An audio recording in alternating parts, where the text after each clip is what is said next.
something fundamental is breaking. Not a barrier, not a window, a contract. The one between a leader and his people. And that breach now carries a name. Keir Starmer. Thousands have converged on Downing Street, not with pitchforks or spectacle, but with something far more damning: their energy bills. Bills that have tripled, bills that forced families to choose between heating and eating. These aren't political props, they're survival documents. What's happening tonight isn't a party protest. It's a people's revolt. And if you're watching this, you likely understand exactly why.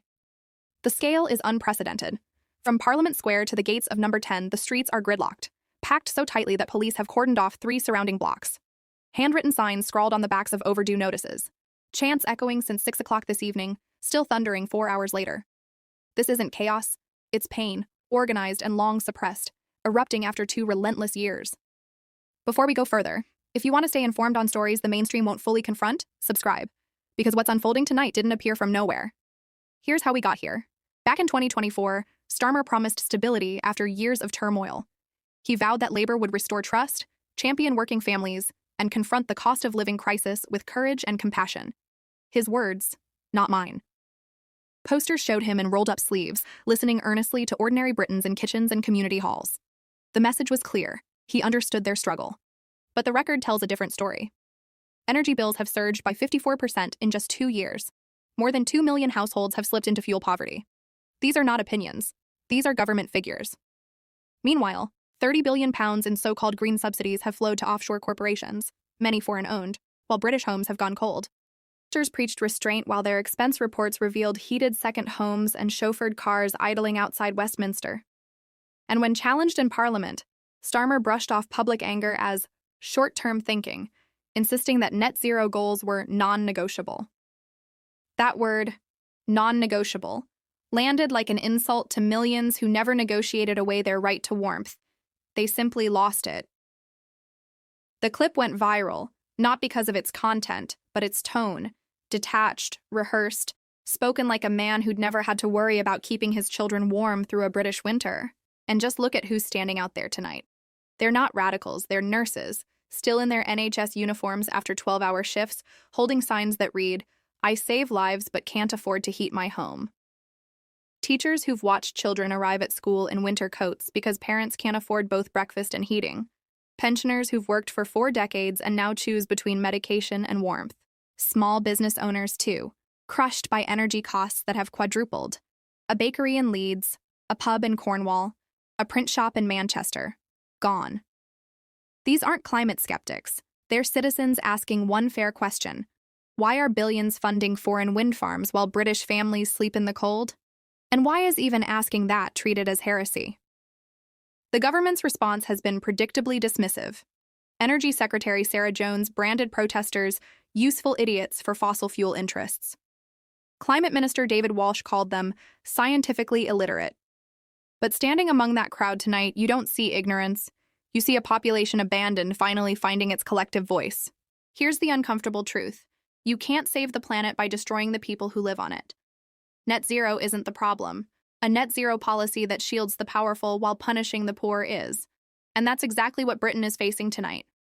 Green levies barely touch the wealthy. Instead, they suffocate families on fixed incomes. Carbon taxes don't cripple multinational corporations with offshore tax shelters. They close local factories. The rich install solar panels with government rebates. The poor, meanwhile, decide whether to switch on the lights or turn on the heat. When Britain's biggest energy companies reported a combined $4.1 billion in profit last year, the Prime Minister's answer was a windfall tax, riddled with loopholes. It recovered less than a third of what was projected. Shell's effective rate was just 19%. BP's, 22%. But for a single mother in Birmingham, the rate was 100%. Every penny of her doubled energy bill, paid with no exemptions, no accountants, no way out. And the audience has stopped applauding. The data lays bare the human cost. In 2024, 8% of British households lived in fuel poverty. Today, it's 14%. Over 4 million homes spending more than 10% of their income simply to stay warm. Among pensioners, the numbers are even starker. Nearly 1 in 4 now rations heat. Hospital admissions for cold-related illnesses have jumped 31% in 2 years. In South London alone, 3 elderly residents died last winter in homes where the heating had been shut off to save money. Inside Number 10 tonight, Starmer's advisors may be assuring him this will pass, that it's just noise. But listen closely. That noise isn't fading. It's spreading. Because this moment isn't about policy details or party lines. It's about respect and the feeling that ordinary people have been dismissed again. When voters say, "I can't afford this," it's not rhetoric. It's reality. Politics is supposed to serve lives, not sacrifice them on the altar of distant targets set by people who will never feel the cold they've created. Keir Starmer built his reputation on being measured, the lawyer who mastered the details, the steady hand.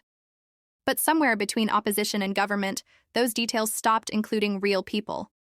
His words turned into PowerPoint slides, his empathy into scripted necessity. He called rising costs a necessary sacrifice.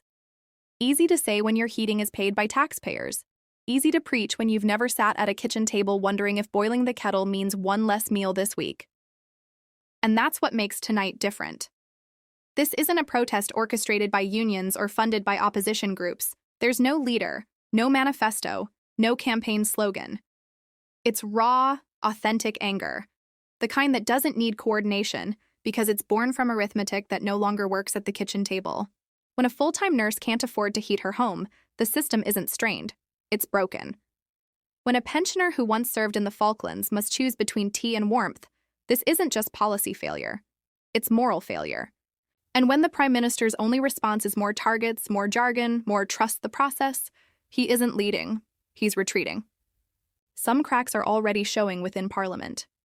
3 Labour backbenchers issued a joint statement this afternoon calling for an urgent review of the government's energy strategy, political shorthand for "our voters are furious." Even a Conservative MP, normally a staunch supporter of net zero, admitted to reporters, "We can't ask people to save the planet while we bankrupt them. That's not policy. That's cruelty, dressed as progress."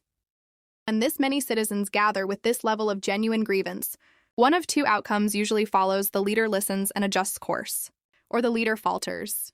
Keir Starmer still has the opportunity to choose the first path. But the clock is ticking, louder than the chants echoing outside Downing Street. Britain is a nation known for patience, for queuing quietly, apologizing when bumped, enduring hardship without complaint. But even patience has its limit. And tonight, that limit isn't being tested, it's being shattered. This moment transcends left or right. It's a stark divide. Those making policy from the top, and those living with the consequences below. The message from the streets is unequivocal. The public is no longer willing to be managed, lectured, or asked to sacrifice while observing that those in power sacrifice nothing. If Starmer truly believes he stands on the right side of history, he must step out, not behind statements, not behind tweets, but with open ears and his script discarded. Because history is not written by politicians hiding behind talking points. It is written by those who refuse to remain silent when speaking. Out is less costly than staying quiet. Tonight, Britain has calculated the stakes. The question is no longer whether this movement will fade. Movements anchored in real hardship do not dissipate.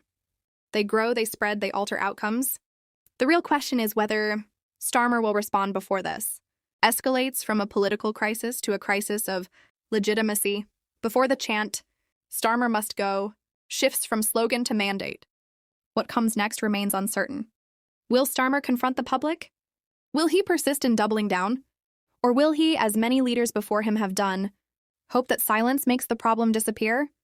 The nation is watching. And every voice counts. Every prediction, every shared story, every acknowledgement that the struggle of ordinary people is not invisible. This is not just commentary. This is the opening chapter of a reckoning.